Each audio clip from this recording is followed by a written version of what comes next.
What's up guys, welcome to another video. It is finally August. We just spent the entire month of July running 10 miles every single day for 31 days.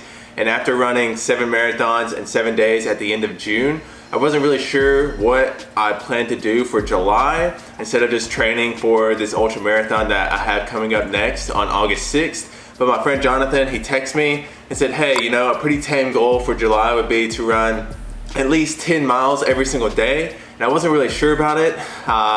Really didn't interest me at first, but for the first few days of July, I decided to run 10 miles each day, because if I would have decided on like August 5th or so that, hey, I do actually want to do that challenge and I haven't ran 10 miles the previous days, and I would have already failed the challenge. So after a few days of running 10 miles each day, I decided to fully commit to the 31 days. And yeah, let's get into the challenge. Okay, so the challenge was very simple. The objective each day was just to log 10 miles each day, and I could split those 10 miles up into any amount of runs I wanted to run. I believe 28 of the 31 days I ran all 10 miles in just one run, and then 3 of those days I split the 10 miles up into 2 5-mile runs. But it was all in all fairly easy. I knew like 1000% my body was capable of 10 miles every day for 31 days, as long as I focused on recovery, like getting enough sleep, enough calories, and staying hydrated. So I didn't really document day to day of the challenge because I just knew that would be super boring and super repetitive. But I knew that this challenge was just going to be all mental.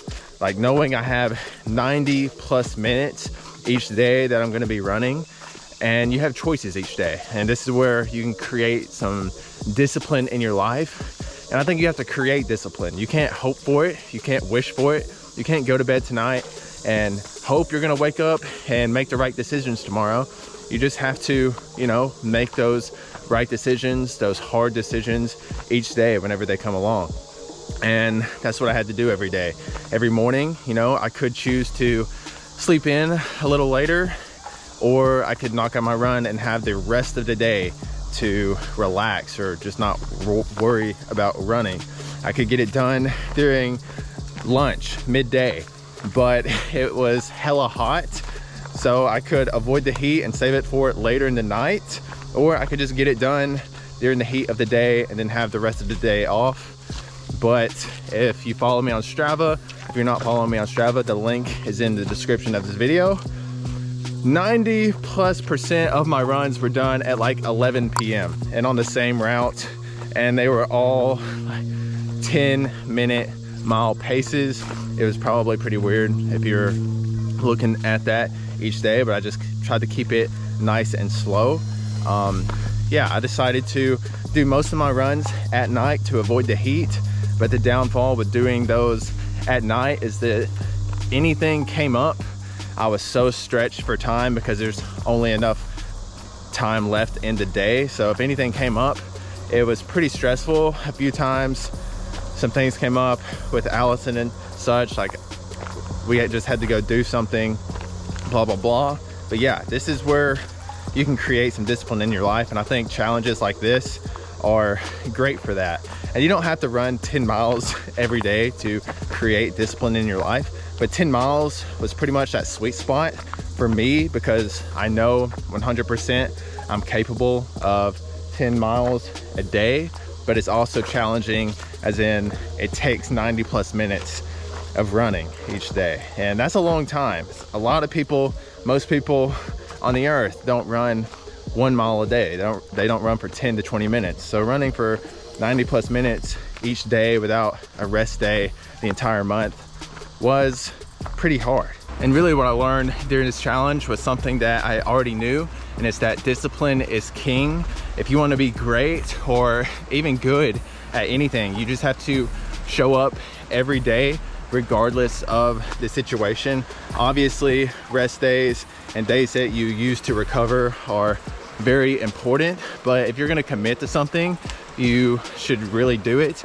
No one who has ever been great at anything just showed up whenever they felt great or whenever they were motivated to be there. So even on those days where you're not motivated or you just don't feel great, you should go anyway. And giving 50% is still better than 0% on most days. But yeah, we had just a few inconveniences happen during the 31 days. We had some toenails falling off. We had a wedding to go to. That's not really an inconvenience, but we just had to account for that to get our run done before the wedding. Also, we had some weather issues during one of the 10-mile runs.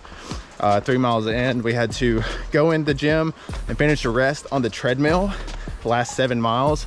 And those 7 miles on the treadmill, like my mind was destroyed. I did not like vlogging 7 miles on the treadmill. But yeah, this is some things that we learned during this challenge. Making this video now, I wish I would have documented a little bit more, but that's in hindsight. But hopefully you got a little bit of value out of this video. If you're wanting to create a little bit of discipline in your life, set a challenge. Set a very doable challenge that is also challenging, and stick to it for a few weeks, set a month. But yeah, hopefully you enjoyed the video. I'll see you guys in the next one. If I come up and I fall off, that's on me. If I fold and I sell out, that's weak. That's why I take my time before I make my mind up.